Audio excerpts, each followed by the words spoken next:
Assalamualaikum warahmatullahi wabarakatuh. Sebelumnya perkenalkan, nama saya Dewi Ningtyas Utami dengan NPM 2112011358.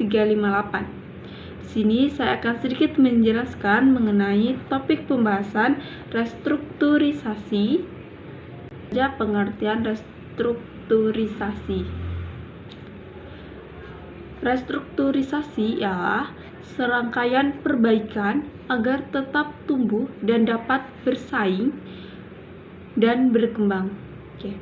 Jadi perbaikan ini akan dilaksanakan secara terus-menerus sehingga kinerja perusahaan makin baik dan dapat terunggul dalam persaingan atau minimal tetap dapat bertahan. Salah satu strategi untuk memperbaiki dan memaksimalkan kinerja perusahaan adalah dengan cara restrukturisasi. Dapat berarti pembesaran atau memperkecil struktur perusahaan. Tujuan dari restrukturisasi sendiri ialah bertujuan untuk memperbaiki dan memaksimalisasi kinerja perusahaan. Adapun berbagai jenis-jenis restrukturisasi. Yang pertama, restrukturisasi portofolio atau aset. Yang dimaksud dengan restrukturisasi portofolio merupakan kegiatan penyusunan portofolio perusahaan supaya kinerja perusahaan menjadi semakin baik. Yang kedua, restrukturisasi modal atau keuangan, yang dimana restrukturisasi keuangan atau modal ini adalah penyusunan ulang komposisi modal perusahaan supaya kinerja keuangan menjadi lebih baik. Dan yang ketiga ialah restrukturisasi manajemen atau organisasi.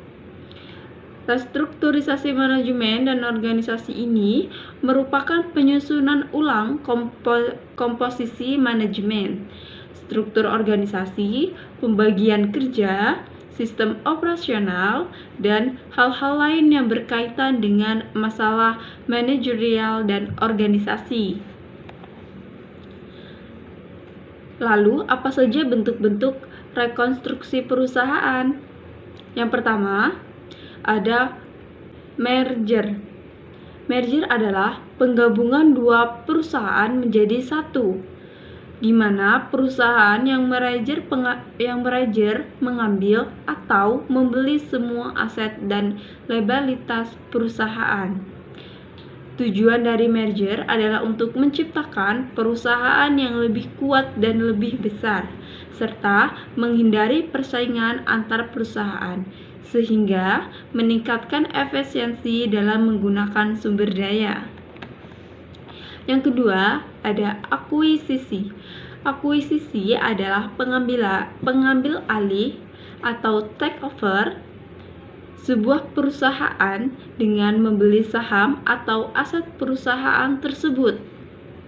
Perusahaan yang dibeli tetap ada.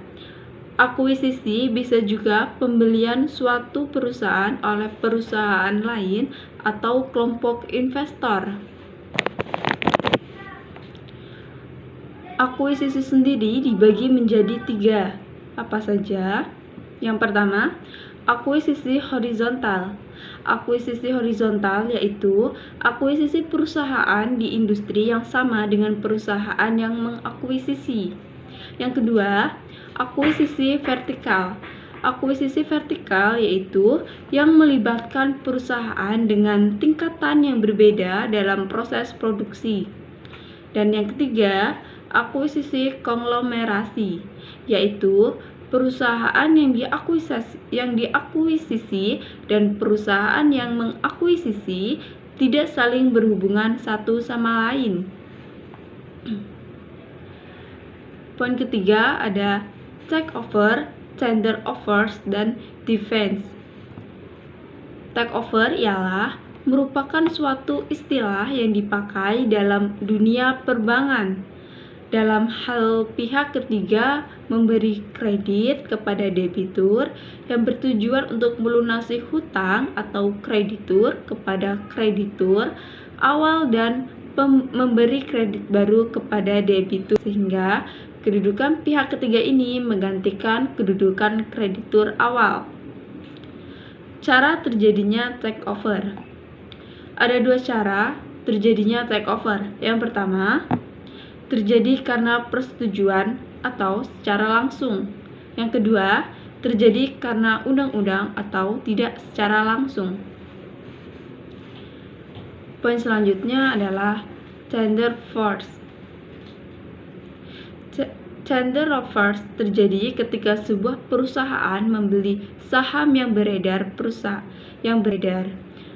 perusahaan lain tanpa persetujuan manajemen target firm, dan disebut tender offer karena merupakan hostile takeover. Target firm akan tetap bertahan selama tetap ada penolakan terhadap penawaran. Banyak tender offer kemudian berubah menjadi merger karena bidding firm berhasil mengambil alih kontrol target firm. Poin yang keempat, divestiture. Apa sih yang dimaksud dengan divestiture? Divestiture adalah pengurangan beberapa jenis aset, baik dalam bentuk finansial, barang, atau dapat pula disebut penjualan dari bisnis yang dimiliki oleh perusahaan. Ini adalah kebalikan dari investasi pada aset yang baru. Sekian penjelasan materi saya. Saya akhiri. Wassalamualaikum warahmatullahi wabarakatuh.